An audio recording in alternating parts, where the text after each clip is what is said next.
ブルプロがついに完成した。よろしくお願いします。ブルプロの動画の投稿をしていますクレリーと申します。11月15日の公式配信でブルプロの歴史が変わりました。先の動画で2023年早春のサービス開始予定や1月のネットワークテストについて話題にしましたが、本動画ではとうとう完成されたブルプロ、その内容について紹介したいと思います。配信内で語られなかった自称私しか見つけていない発見した内容も伝えていきたいと思います。いや、すごいですよ。CBT で足りなかったとこ、不満があったとこ、全部直しましたと言わんばかりの完成度です。いろんなものを順番に紹介しますね。これまたいっぱいあるんですけれども、特にこれはすごいというのは別枠で、残して記載していきたいと思います。まずは新 PV が公開されました。ブルプロ公式から閲覧可能です。いくつか拾ってみると、まずここ。プレイヤーやエーリンゼ、フェステとアイレンちゃんが一緒に立っていますね。これはアイレンちゃんも一緒に冒険するのかと期待が持てるストーリー内容です。CBT ではいなかったシャルロット、カーベインの声などがお初です。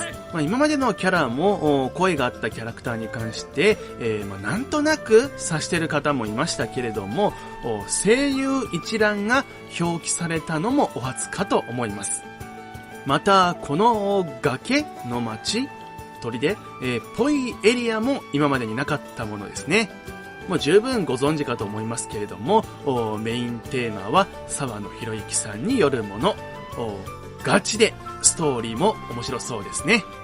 では次、散々言ってましたが、ブルプロの開発が完了したとの報告がありました。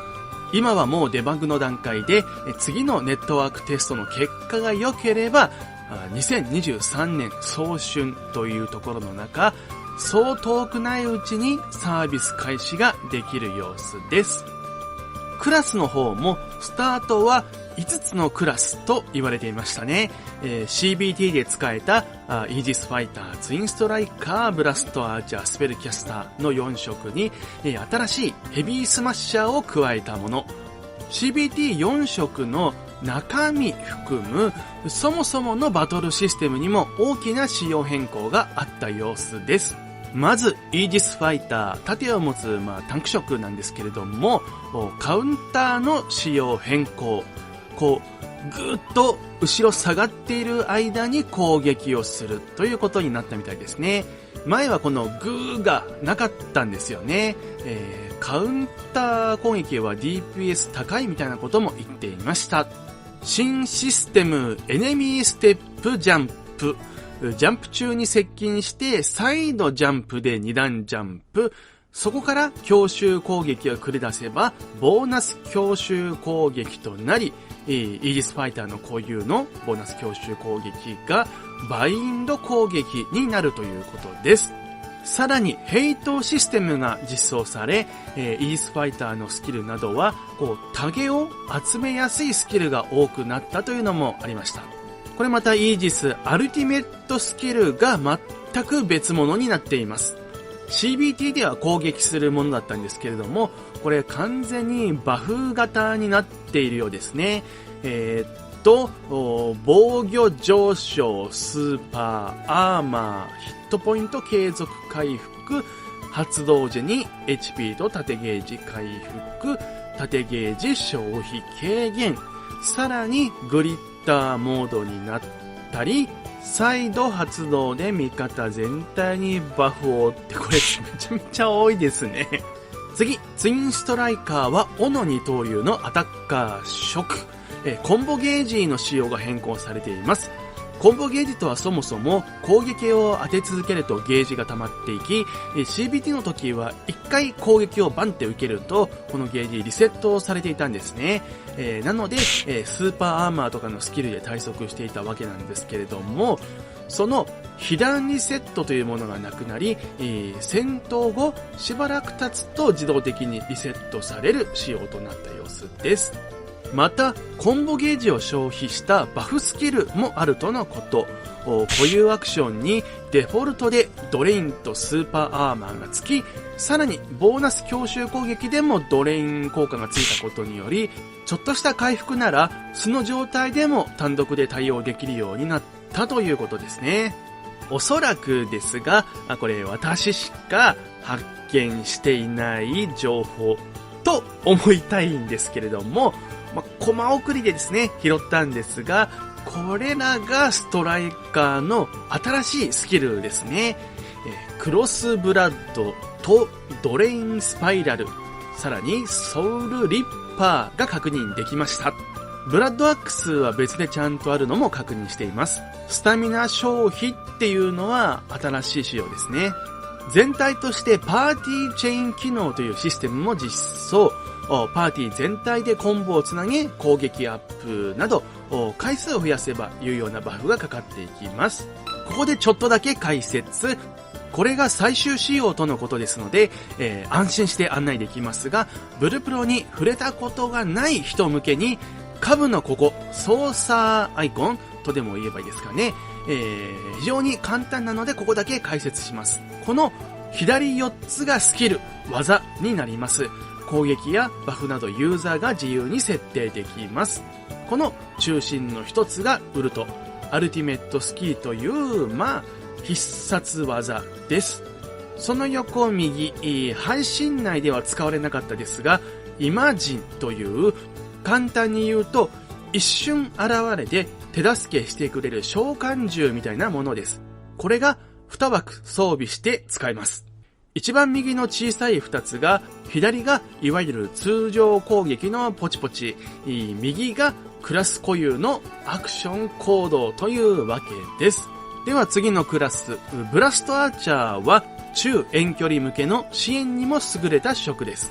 紹介なかったんですけれども、通常攻撃のこれ極太になってますよね。大きな変更がこのレベルゲージが溜まっていき、固有アクションコードで範囲ヒーリングが打てるということ。これ実はすごいです。アーチャーといえば範囲回復のヒーリングアローみたいな風潮はありましたが、このクラスコードがあればヒーリングスキルをつけずに他のスキルで独自のビルドができるといった感じにもなります。もちろんヒーリングアローは存在するので、それはそれで有用なはずです。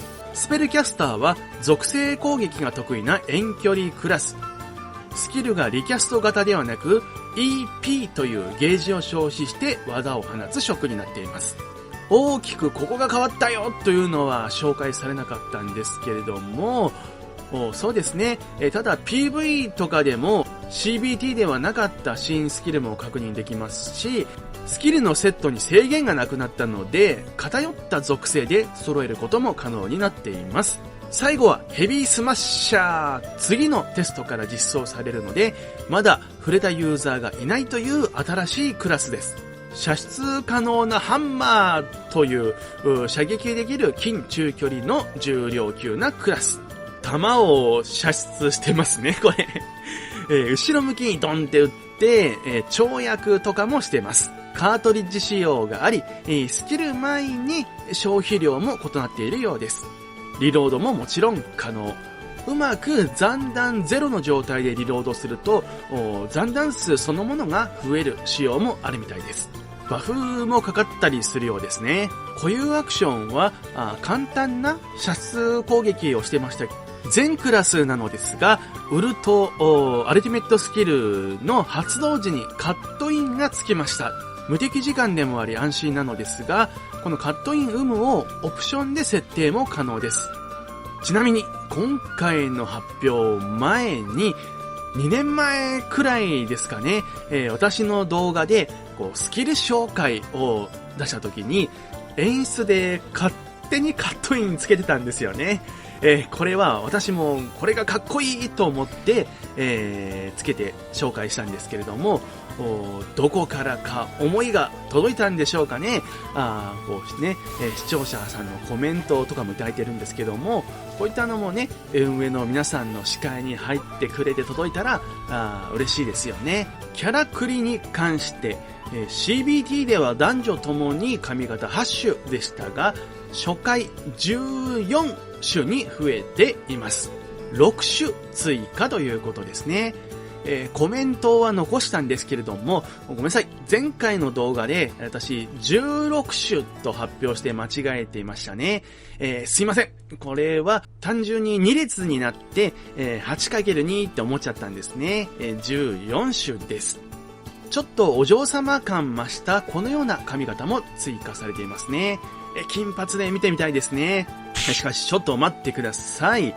覚えている方もわずかかもしれませんが、2年半前に公式ツイッターで公開されたこの髪型、どうです？初期選択の中になくないですか？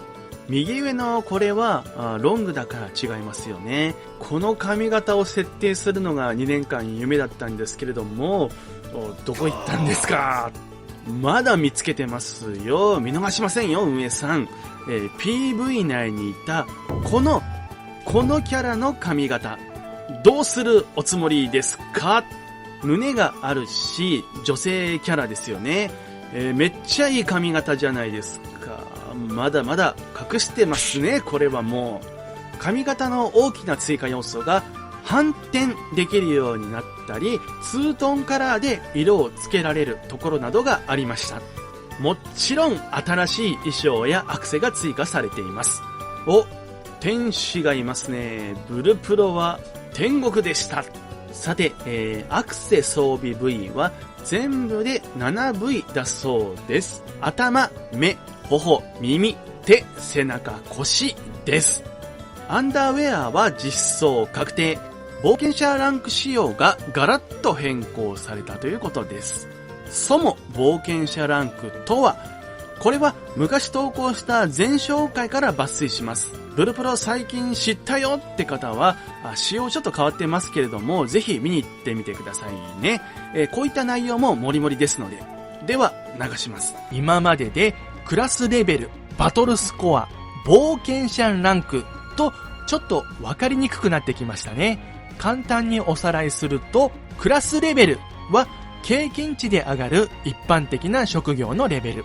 バトルスコアは装備品などを含めての今の総合的なステータスの強さ。冒険者ランクは特定の行動をとって解放できるランク、メインストーリーに影響などですね。といった感じです。この冒険者ランクの上げ方、何をすれば上がるのかわかんねえってところから、今回この仕様。アドベンチャーボードという仕様になって、お題をクリアし、昇格試験をクリアしてランクが上がるとのこと。スタンプなどの報酬もあるようですね。エネミーとのレベル差が目視で色でわかるようになりました。新ビルド画面がこちらです。武器、スキル、アビ、イマジンなどの変更が一つの画面から進めます。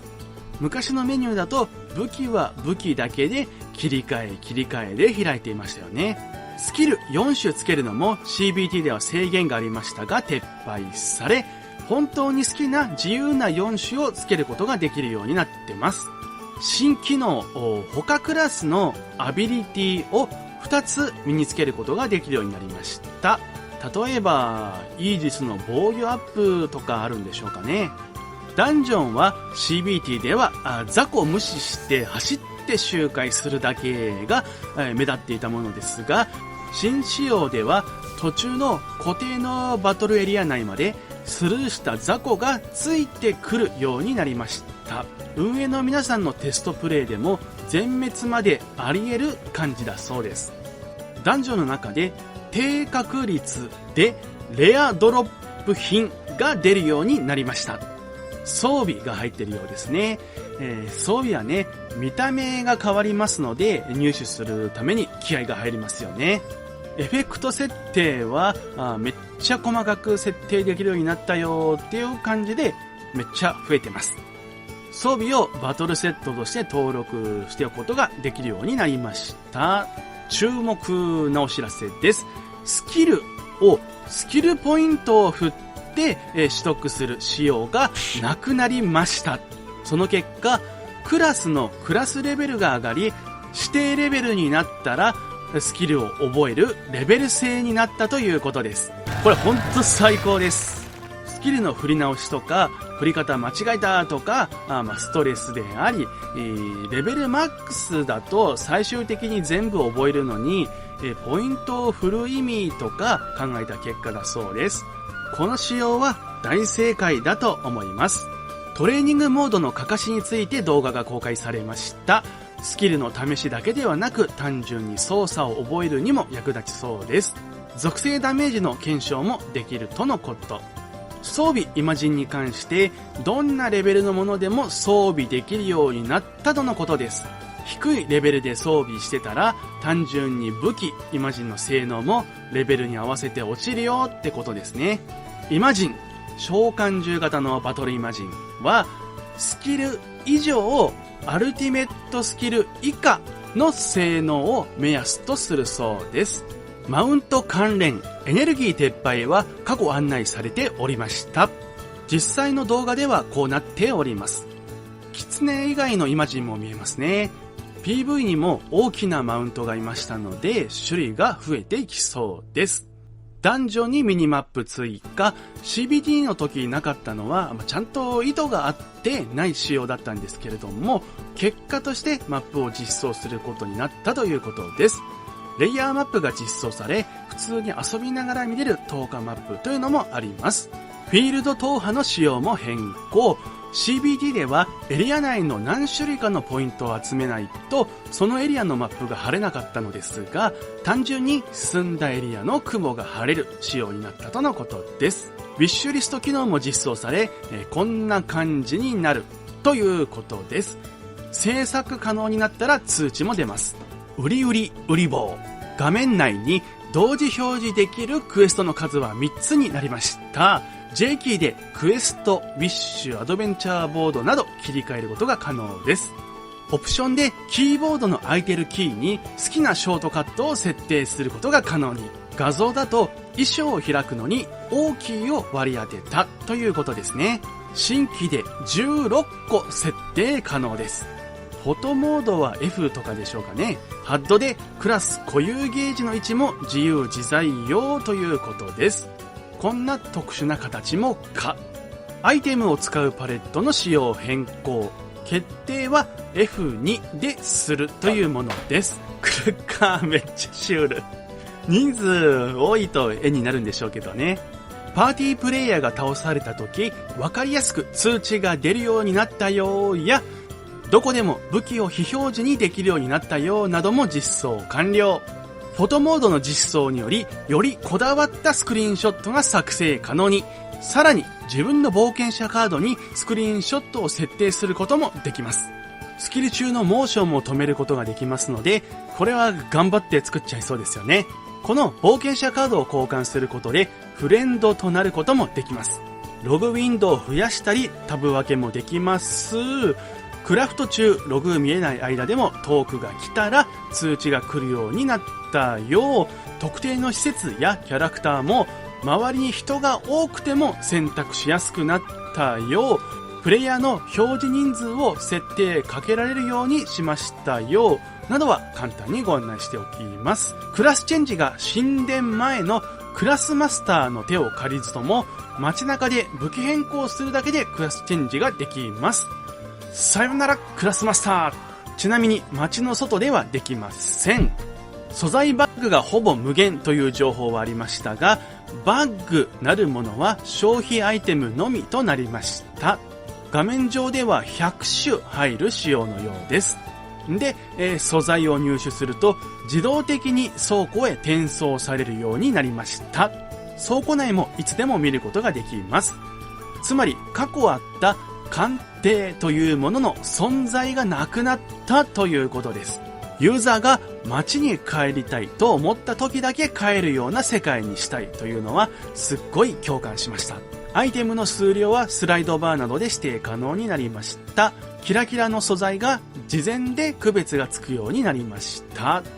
そして精錬、武器強化のシステムそのものを撤廃したとのことでした。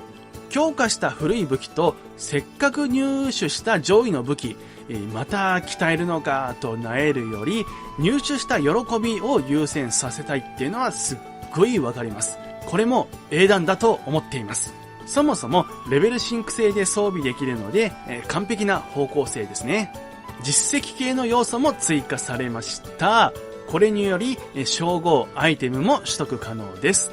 チーム機能の実装、仲のいい人たちでチャットできるようになったりします。ネットワークテストでも実装されているとのことです。パーティー合流機能は改善しているが、ネットワークテストでそこがちゃんと改善できているか見るとのことです。パッドでもある程度メニュー画面が操作しやすくなったよ。箱コンやデュアルショック4などもパッドで使用可能ですけれども、ボタン表記も合わせて、丸三角や A、B 表示になるようになりました。そして前回の動画でもお話ししたおもらしい画面情報、課金について、シーズンパス系は早期から方向性は示していたのですけれども、まずはこの画像だけで、想像を膨らませるしかないですね。ここら辺はきっと来月配信予定のブルプロ通信6で明かされるでしょう。ご覧の通り釣りなどの追加機能をたくさん持ってくるそうです。長くなりましたが、もうね、不満点全部なくなって、良かったところもさらに良くなって、現在開発完了というのは間違いないですね。もちろんまだ触ってないので見えてない部分はあるでしょうが、それを確かめるためのネットワークテストでもありますから、抽選ではあるけれどみんなで参加したいですよね。それではまた。